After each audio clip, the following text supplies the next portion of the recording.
Olá pessoal, este é o Diecast Channel e neste vídeo eu vou mostrar esse Chevelle 1968 Baldwin Motion, feito pela RTL na escala 1:18. Ele já está fora da caixa, porque afinal de contas a caixa dele está num estado meio deplorável.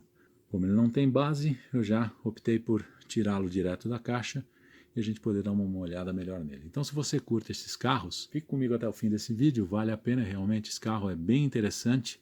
A gente vai poder ver alguns detalhes dele, inclusive dessa versão Baldwin, o que tem de diferente em relação aos demais Chevelles.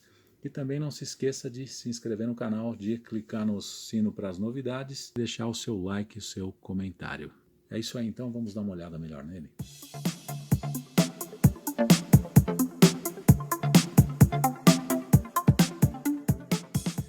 Bem, aqui está o Chevelle 1968, feito pela RTL na escala 1:18. E este carro é um Baldwin Motion, então ele tem alguns detalhes diferentes, especiais, comparados com outros Chevelles. Baldwin Motion é o seguinte, existia em 1967 uma pessoa chamada Joel Rosen, com um revendedor Chevrolet chamado Baldwin, resolveram criar alguns carros especiais, todos com motor 427, que era um Big Block, e eram 5 carros que eram oferecidos nessa versão. Biscayne, Corvette, Camaro, o Chevy 2, que era o Nova, e o Chevelle, que é o caso desse carro aí. Eu já vou, em um momento oportuno, também mostrar um Camaro Baldwin Motion. E além de ter esse motor 427, que a gente já pode ver que é um pouco diferente do que normalmente um 427 normal tem como aparência, tinha alguns outros detalhes, como esses escapes laterais, alguns detalhes para melhor desempenho, rodas diferentes e alguns outros acabamentos para darem uma aparência de exclusividade. Isso aí existia também em outras marcas, né? Como eu já mostrei com um Dodge Challenger, que era daquele revendedor Spalding, da Chrysler, lá de Chicago. Esse era um revendedor de Nova York, né? Então esses carros realmente tinham detalhes exclusivos feitos como customizações nos próprios revendedores. O que acontece também com o caso do Mustang, que tinha aquela versão California Special. Eu vou mostrar um Mustang California Special num vídeo logo. E aí a gente vai poder ver também algumas diferenças que existem em relação a ele e os modelos normais que saíam de série das montadoras. Esse modelo, como a gente pode ver, ele tem uma qualidade muito boa, feita pela RTL. Ele é um modelo mais simples, tanto que ele tem o porta-malas fixo, apesar de ser uma tampa separada da carroceria. Não é uma pena que não abra, porque num acabamento desse poderia abrir. Tem um vinil aqui texturizado, que está muito bem feito. Tem um acabamento aqui, o cromado em volta deles, que é feito com pintura também, a exemplo do que acontece em outros RTL, né, estampado no metal e pintado. E outros detalhes aqui na lateral também que são pintados, como essas faixas decorativas, os acabamentos também aqui da traseira, né, os emblemas também são pintados. E o 68, como a gente já viu, o Chevelle 68 para o 69 muda muito pouco, basicamente. A grade, quebra-vento que o 69 não tem, e na traseira as lanternas que do 69 são maiores e mais altas, como a gente já viu no vídeo anterior. Bom, Chevelle, como a gente pode ver, ele mudou completamente para 1968, passou a ter uma carroceria totalmente nova. 69 não mudou praticamente nada, mudou basicamente a grade dianteira, essa faixa que deixou de ser em preto fosco, né? Inclusive aqui ele é em preto fosco também, com esse black on black, né? Vamos dizer assim, e a lanterna traseira, que em 69 passou a não ter esse canto aqui, passou a ser mais alta, mas só aparente aqui na traseira. 69 ele também perde o quebra-vento. Fora isso, alguns pequenos detalhes, mas o carro é em essência o mesmo. Esse modelo Baldwin Motion é de um revendedor Chevrolet, que na verdade teve origem numa parceria que começou em 1967 com o Joe Rosen, que era de Brooklyn, de Nova York, que se juntou com a revendedora Baldwin E aí eles resolveram criar alguns carros de desempenho melhorado, desempenho mais alto do que os carros comuns. Recebiam também alguns acessórios da revendedora. No caso do Chevelle, um tacômetro aqui no capô, que é um conta-giros, que era muito usado também no Pontiac GTO The Judge e também no Buick GSX. Tá? Esse cucuruto aqui, na verdade, é um tacômetro, né? Uma posição um pouco diferente, mas era meio que uma febre nesses carros na época. As rodas de liga, com um desenho esportivo, né? Essa aqui era um Cragger, se não me engano, com pneus diferentes, esses Goodyear, né? De letras brancas, umas rodas bem interessantes, e os escapes laterais. Tá? No Camaro também tinha isso aqui. Então, essas alterações, além de algumas outras no motor e em outros acessórios, caracterizavam esses Chevrolets da linha Baldwin Motion. Além disso, além do Baldwin Motion, existiam também outros revendedores de outras marcas que faziam modificações nos carros. Alguns exemplos disso são, por exemplo, o Mustang California Special, que eu já pretendo mostrar num vídeo, e também o que acontecia com os Dodges daquele revendedor Spalding, lá de Chicago, né? Eu mostrei em um vídeo anterior um Dodge Challenger que tinha aquilo, e logo eu vou mostrar também um Dodge Dart GSS, que a gente vai poder ver o que tem de diferente do Dodge Dart GTS comum. É isso aí então. Bem, olhando aqui a frente do carro, essa frente é típica do Chevelle 68, né? 68 a carroceria do Chevelle mudou completamente em relação à do 67, que foi o que aconteceu também com a linha Oldsmobile e também com a linha Pontiac, né? A GM toda passou a ter essa nova carroceria para todos esses carros, né? Uma mesma plataforma, mas carrocerias distintas para as linhas distintas dos carros. Nesse caso aqui a frente com uma grade que imita uma grade, na verdade, né? Ela não tem aqui o fundo preto, que seria interessante para ficar um pouco mais realista, mas a malha dela está muito bem feita, com esse logotipo SS aqui no meio, ficou muito bom. E os faróis que tem uma boa dose de realismo também. Aqui as setas nos para-choques também ficaram muito boas, né, com uma pintura aqui especial que dá um acabamento de acrílico mesmo, em âmbar, né? E o para-choque também muito bem feito, sem rebarba, sem nada que realmente deixe o carro com uma aparência ruim. As linhas deste Chevelle, no geral, são muito bonitas, muito atraentes. E o motor aqui também ficou com um bom realismo, né? O capô aqui tem bons detalhes, tem as linhas internas dele aqui, inclusive esse scoop aqui que é para poder abrigar um motor mais parrudo do que simplesmente um small block, mais um 427. Inclusive, anos mais tarde, o 427 seria substituído pelo 454, né, que a gente tem naquele Chevelle LS6, que é um motor de 410 HP. Então, é um monstro de motor realmente aquele 454. O 427 também não fica muito atrás, já que também é um big block de alto desempenho. Dentro desse cofre, a gente vê aqui um reservatório, o servo-freio aqui que foi muito bem destacado, a mangueira aqui do radiador, as tampas de válvula que são feitas em cromado, o filtro de ar especial aqui, com essa malha cromada em cima, e o carburador aqui no coletor de admissão, que dá para ver com muitos bons detalhes. A bateria aqui também tem os terminais, embora não tenha os cabos.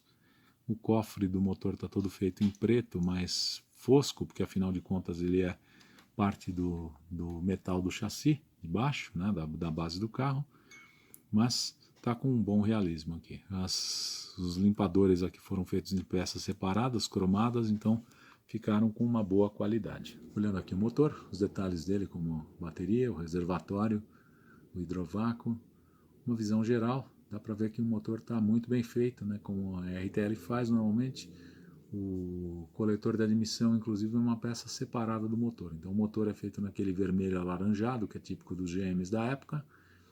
O coletor de admissão feito em prata e as tampas de válvula são cromadas, né, assim como aquele filtro de ar com aquela malha em cima, que são típicos desses motores que têm preparações diferentes.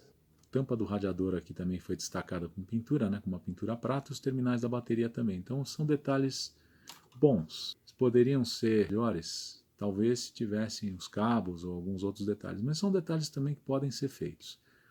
Uma coisa que eu lembro é que essa linha da RTL é uma linha mais simples, então algumas faltas de detalhes podem ser bem perdoáveis, principalmente se a gente considerar que são modelos mais antigos. Numa linha mais cara, faltar isso já não seria tão perdoável assim. Olhando aqui pela porta do motorista, o interior desse carro todo preto, tem ali o painel com volante de 3 raios, é um volante do SS. Painel ali com os mostradores que tem um baixo relevo com decalques. É uma qualidade boa para o modelo, na verdade é um modelo mais simples. Dobradiça é aquela dobradiça simples mesmo que existe nos modelos mais baratos. E a forração da porta, feita em plástico, tem uma boa qualidade, né? O piso dele é um plástico texturizado que imita o carpete. Os bancos também são plástico texturizado, tanto os dianteiros quanto os traseiros. O painel lateral ali, na lateral traseira também bem feito, com a manivela dos vidros. Então, no geral, carro muito bem feito. Ali no capô, um contagiros, né, um tacômetro, que é externo, que é feito aqui, que era comum em alguns carros. Inclusive o Pontiac Firebird, em 67, tinha isso. O GTO de Judge também tinha. E também o Buick GSX. Quebra-vento é fixo e o espelho também é feito com uma boa dose de realismo. No geral, carro muito bem. Bom, olhando aqui do lado direito, nós temos os bancos aqui que são reclináveis, né? Esse é um detalhe bacana dos RTL, que às vezes em marcas mais caras a gente não encontra. Por exemplo, naquele Camaro feito pela Franklin, o banco era fixo. No Mustang feito pela Auto Art também. O porta-luvas aqui tem uma tampa fixa, né? O lado aqui do painel também tem um acabamentozinho cromado, feito numa pintura em prata. Aqui a alavanca do câmbio, uma alavanca mecânica, como a gente pode ver. E o volante ali de 3 raios esportivo, assim como o painel que a gente vai poder ver melhor do outro lado. Espelho retrovisor. E que a gente pode ver aqui no capô um tacômetro, parecido com aqueles que existiam nos Pontiac GTO da Judge e também nos Buick GS GSX. Forração de teto, na verdade, é uma simulação que foi feita aqui no próprio acrílico dos vidros. Não tem uma pintura, mas tem a estampa dos paraçóis. E tem ali uma luzinha de cortesia no meio, pelo menos uma simulação dela. No geral, o interior é bem acabado. A traseira do carro tem um desenho muito bonito, né? 68, a carroceria mudou completamente. 69, a lanterna deixa de ter essa extensão aqui para o lado, passa a ser uma lanterna mais alta, que vem até aqui em cima. Né, com 2 gomos de cada lado. Né? Nos 69, nos Chevelle 69 que eu já mostrei numa outra ocasião, tem outro modelo também de Chevelle 69 para a gente ver, e a gente vai poder ver isso com diferenças. Aqui ele tem o logotipo SS427 Motion, né, para mostrar que ele é um Chevelle um pouco diferente, e aqui o logotipo Chevelle Chevrolet.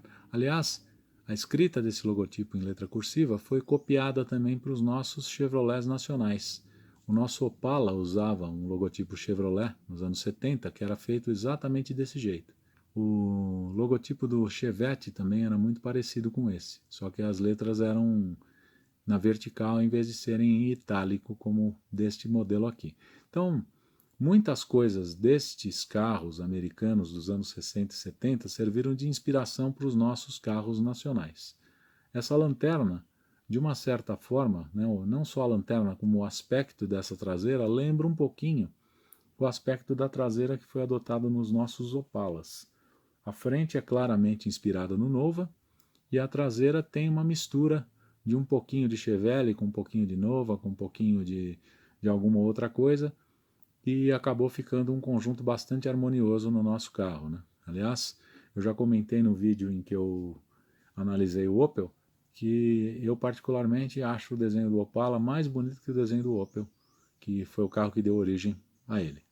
Esse vinil aqui ficou muito bom, com uma textura aqui, a textura inclusive é muito parecida com a dos Highway 61, né? Tem uma qualidade boa, E o friso cromado aqui que é pintado também ficou bom, né? E os adesivos do revendedor da época, então são bem interessantes. Aqui o trinco do porta-malas e o SS aqui atrás no chapão entre as lanternas. As rés eram aqui embaixo no para-choque, né? A exemplo do que aconteceu nos nossos primeiros Opalas também, que tinha uma ré embaixo, né? Só que os nossos Opalas tinham a ré aqui mais para o canto e este Chevelle tem as rés aqui mais próximas da placa. Essa tampa infelizmente não abre, tá? Esse é um detalhe que eu critico nessa miniatura, porque ele poderia abrir. Ela não é uma miniatura mal acabada, ela tem essa falha de ter a tampa fixa, tem uma falhazinha na pintura aqui também que eu pretendo corrigir, tá? Mas isso aqui dá para arrumar fácil, só que se a gente conseguir fazer abrir, a gente vai fazer. É isso aí. Bom, olhando aqui por baixo, Chevelle que a gente já conhece, né? Que é um carro de carroceria e chassi, ele tem um chassi aqui. Esse carro tem essa base feita em preto, que é típica dos RTL, né? Os parafusos aqui, apesar de serem aparentes, são bem discretos. Então isso é um ponto positivo para um modelo simples da RTL. E no caso dos escapes dele, ele tem aqui os coletores dimensionados e os tubos laterais cromados, que eram alguns dos acessórios do Baldwin, que eles faziam naquela concessionária, naquela revendedora, né, em que eles preparavam esses carros. Então, eu particularmente não sou muito fã desse tipo de escape, mas tudo bem, é do carro, vai ficar aí, é um detalhe original desse modelo que foi feito desse jeito, embora eu prefira os escapes que venham aqui, que tenham as saídas duplas aqui atrás. O tanque aqui foi feito na cor correta, as cintas aqui foram bem reproduzidas, o eixo, o cardan e a suspensão são fixas, né? A suspensão traseira e a dianteira são fixas, as rodas Sterson, como acontece nos 18 normais, o motor aqui foi feito na cor correta, não está com aquela cara de plástico, embora aqui o filtro de óleo pudesse ter um destaque na cor dele, né? E o motor de arranque também. Então são coisas aqui que dá para detalhar também. Então no geral, a parte de baixo desse carro é bem feita, com um acabamento condizente com o padrão da miniatura. Bem, avaliando esse carro de 0 a 10, ele fica com 9, ele só não fica com 10 porque o porta-malas dele é fixo, ele mereceria ter um porta-malas móvel sem ter prejuízo nenhum ao acabamento dele. No mais, o acabamento é muito bem feito, os detalhes são bem feitos, estão condizentes com o padrão dessa miniatura, não tem problema de ajuste, de folga, de nada assim realmente. E a pintura também está com muito boa qualidade, o vinil está com muito boa qualidade, muito bem reproduzido.